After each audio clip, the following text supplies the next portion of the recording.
নমস্কার বন্ধুরা, আমি শালিনী মেঘবালিকায় আপনাদের সকলকে স্বাগত জানাই। আমার 1 বছর 9 মাসের একটি বেবি আছে।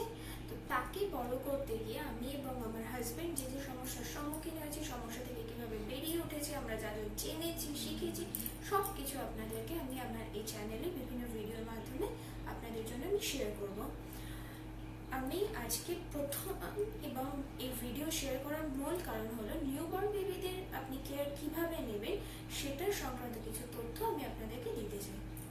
টিপ নাম্বার 1, আপনাকে সবসময় মাথায় রাখতে হবে আপনাকে স্যানিটাইজ থাকতে হবে। শুধুমাত্র হাত পা জামা কাপড় স্যানিটাইজ রাখাও না, চারপাশ আমাদেরকে স্যানিটাইজ রাখতে হবে। কারণ বর্তমান পরিস্থিতিতে শুধুমাত্র করোনা ভাইরাস বলেই নয়, বিভিন্ন ভাইরাসের দ্বারা বাচ্চাদের বিশেষত নিউবর্ন বেবিদের অ্যাফেক্টেড হওয়ার একটা টেন্ডেন্সি থাকে।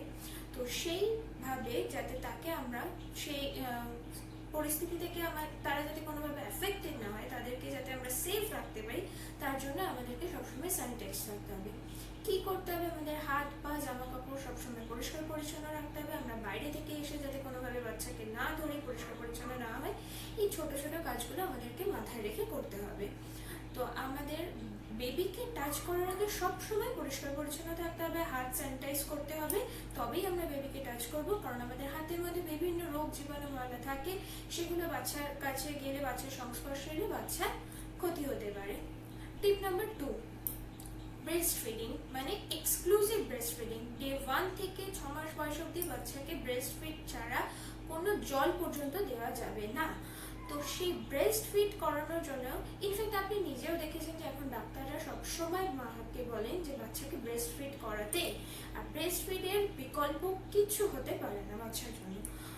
ডে 1 থেকে শুরু করে 6 মাস বয়স অবধি বাচ্চাকে এক্সক্লুসিভ ব্রেস্ট ফিডিংই আপনাকে করাতে হবে, এটা মাদেরকে মাথায় রাখতে হবে।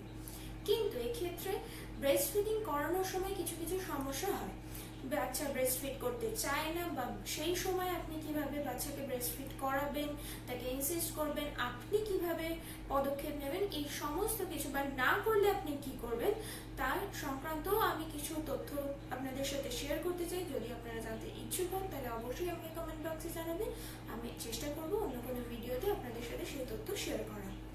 টিপ নাম্বার 3, আমাকে সবসময় মাথায় রাখতে হবে বাচ্চার আমি একটা রুটিন কেয়ার নেব। রুটিন কেয়ার করা মানে কি? বাচ্চার চোখের কেয়ার নেব, আমি কানের কেয়ার নেব, আমি তার কর্ডের কেয়ার নেব। এটা মেনলি নিউবর্ন বেবিদের জন্য।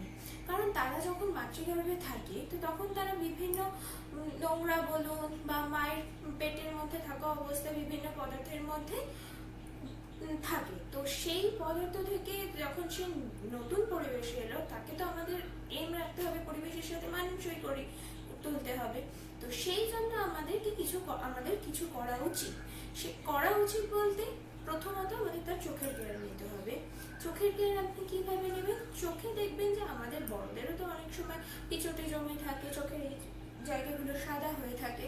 তো সবসময় আমাদের যেটা করা উচিত নিউবর্ন বেবিদের ক্ষেত্রে, দিনে 2 বার অন্তত পরিষ্কার আপনি কটন নেবেন, সেটাকে পরিষ্কার জল, ট্যাপ ওয়াটার নয় ফিল্টার ওয়াটারের মধ্যে ভালো করে বয়েল করবেন। তারপর যখন সেটা ঠান্ডা হয়ে যাবে, তখন আপনার হাত আগে ভালো করে সাবান দিয়ে ধুয়ে নেবেন। কারণ স্যানিটাইজ করবেন না, স্যানিটাইজ করলে আমাদের হাতের রোগ জীবাণুগুলো মরে যায়, এটা ঠিক কথা, কিন্তু আমাদের হাতে যদি কোনো ময়লা লেগে থাকে বা সেই জিনিসগুলো কিন্তু আমাদের হাত থেকে যায় না। তাই সবচেয়ে ভালো সাবান দিয়ে হাত ধুয়ে নেবেন।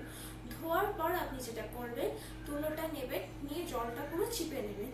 নেওয়ার পর সেই তুলোটা দিয়ে, একটা তুলো দিয়ে এক চোখে একবারই করবেন।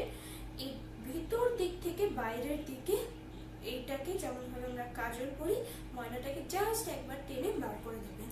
প্রতি চোখে একটা তুলো একবার করে ইউজ করবেন, আর একটা তুলো দিয়ে একটা চোখ করার পর সেই তুলোটাকে ফেলে দেবেন, আর তুলোটাকে ইউজ করবেন না।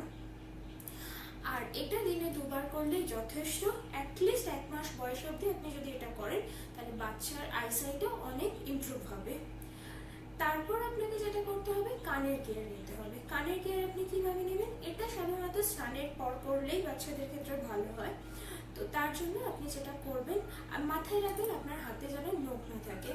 আপনি আঙ্গুলের মধ্যে একটা পরিষ্কার কাপড় জড়িয়ে নেবেন, বা আপনার প্লেন আঙ্গুল দিয়ে আপনি জাস্ট বাচ্চা স্নান করার পর কানের চারপাশে একটু আলতোভাবে পরিষ্কার করে দেবেন। কোনো প্রেশার দেওয়ার দরকার নেই, তাতে যেটুকুনি ময়লা বেরোবে সেটাই এনাফ। যদি নাও বেরোয় তাও সই, কিন্তু কোনো প্রেশার দেবেন না।